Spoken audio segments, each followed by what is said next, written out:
Oke, selamat datang di channel saya, Ari Bicara Channel. Kali ini saya ingin bicara terkait dengan banjir Jakarta. Dan tulisan saya ini juga sudah di retweet sama Detikcom. Anda bisa membacanya di situ. Di sini video ini hanya ingin menguatkan saja bahwa penyebab dan solusinya banjir di Jakarta itu sudah ada di pelajaran SD. Jadi kalau Anda tidak percaya, silakan Anda link yang ada di tulisan blog saya di situ. Di situ bisa kita lihat di sini bahwa di buku pintar pelajaran SD atau MI yang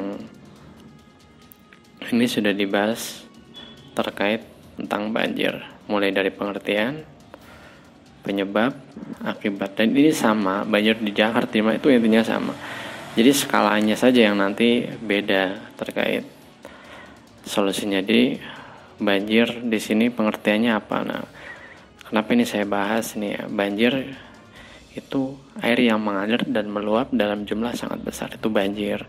Kenapa Anda mungkin beberapa netizen bilang masa soal pengertian banjir aja dibahas, tapi faktanya beberapa saat yang lalu kita sempat heboh dan ribut netizen hanya soal perbedaan banjir dan genangan air. Keterlaluan kan? Jadi terkadang kita itu emang sudah terlalu ahli ngomong muter kesana kemari. Apalagi kalau soal mencaci dan memaki di sosial media itu semuanya jadi rahasia, padahal minat bacanya rendah. Saya selalu mengingatkan ini, minat baca kita itu 60, urutan ke-60 dan 61 negara versi UNESCO. Tapi soal debat, soal menghina, saling hujat di sosial media itu nomor 1. Oke, kembali ke penyebab banjir. Disebutkan jelas ya di pelajaran SD ini. Pertama, penggundulan hutan. Yang kedua, membuang sampah sembarangan. Kemudian yang ketiga, hilangnya tanah resapan air. Nah, di sini sudah sangat jelas ya, ini intinya ini, 3 ini. Permasalahan poinnya sebenarnya itu. Jadi kalau kita lihat bicara pengamat di TV-TV itu yang muter kesana kemari, padahal secara substansinya ini, penggundulan hutan, membuang sampah sembarangan, hilangnya tanah resapan air. 3 ini kuncinya. Kemudian solusinya apa ya? Solusinya ya harus menghilangkan 3 penyebab itu di atas. Penggundulan hutan misalnya, solusinya apa? Ya harus semua alasan apapun penggundulan itu harus dihentikan. Itu yang ada. Kalau di Jakarta hampir, kalau yang dimaksud hutan lebat seperti daerah lain nggak ada. Jadi di sekitaran Jakarta itu, penggundulan hutan di sekitar Jakarta, di Bogor, Depok, di mana-mana itu sekitar itu pokoknya yang dekat dengan Jakarta itu juga harus dihentikan. Ini kita bicara kalau soal solusi ya, saya nggak mau sulit, terkait sulit enggaknya itu bukan ranah saya. Yang pasti saya hanya sebatas pelajaran SD ini. Jadi semua itu harus dihentikan, pembangunan mall atau segala macam yang itu memang sampai menggunduli hutan harus dihentikan. Kedua, kalau sudah terlanjur digunduli hutannya, ya harus dilakukan penghijauan kembali. Itu solusi pertama. Kedua, nih yang paling sulitnya minta ampun, tentang membuang sampah sembarangan. Ini solusinya apa? Ya jangan membuang sampah sembarangan. Jangan lakukan. Ini sulitnya minta ampun. Itu kenapa beberapa saat yang lalu Agim sampai bilang ya, orang Indonesia itu disekolahin dari TK, SD, TK 1 tahun, SD 6 tahun, SMP 3 tahun, SMA 3 tahun, kuliah 4 tahun, tapi soal buang sampah masih sembarangan. Gila nggak ini? Tuh, ini yang bikin kita itu geleng-geleng kepala ya. Sudah buang sampahnya sembarangan, kalau banjir nyalahin negara. Kemarin sempat heboh itu kan, perjuangan pasukan Ores yang dia hanya untuk buang sampah dia harus masuk ke gorong-gorong. Itu atas perilaku orang Jakarta juga dan sekitarnya, buang sampah sembarangan. Lihat tuh kalau banjir sampahnya nongol semua, itu ya perbuatan siapa? Manusia. Itu yang kedua. Ketiga, hilangnya tanah persapan air. Ini hilangnya tanah persapan air, ini solusinya apa? Ya otomatis ini terkait, ini kewajiban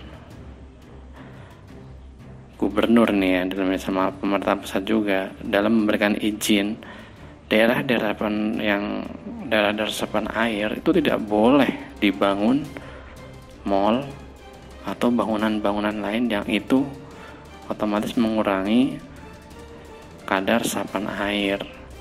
Itu nggak boleh itu. Nah, ini harus tegas Pak Gubernur. Ini harus tegas. Yang kedua tentunya apa? Menambah jumlah resapan. Caranya yaitu menambah misalkan waduk-waduk itu dikeruk habis-habisnya semua di dalam, diperdalam lagi supaya bisa menampung air.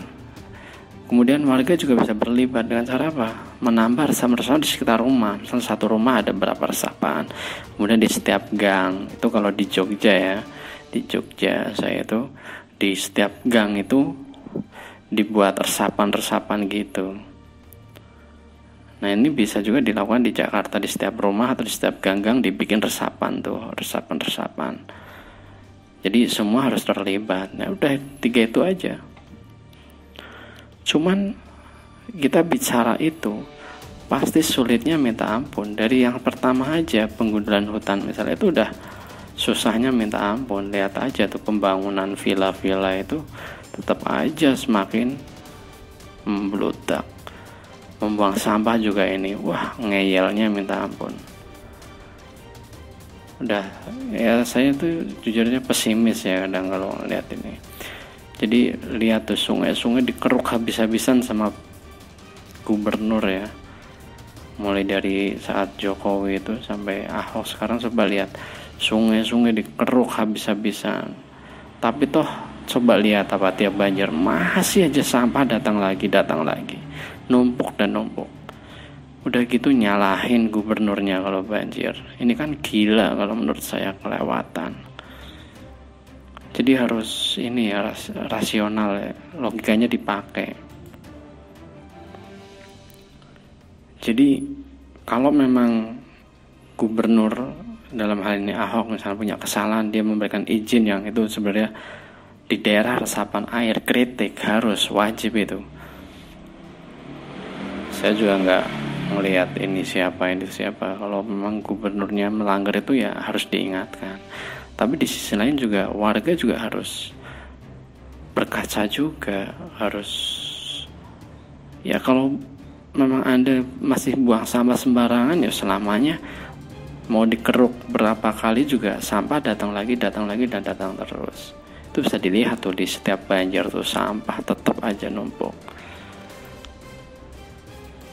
Nah mungkin itu sih ya kalau kita bicara soal banjir di Jakarta. Jadi sebenarnya jadi ini di daerah-daerah lain juga.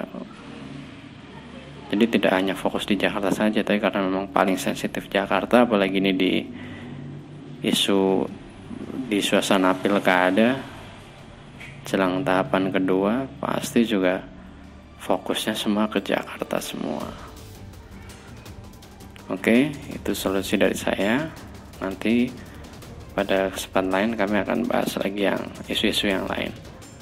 Oke, terima kasih. Jangan lupa bantu like dan share ya. Juga subscribe channel saya untuk menerima updatean terbaru dari saya. Terima kasih.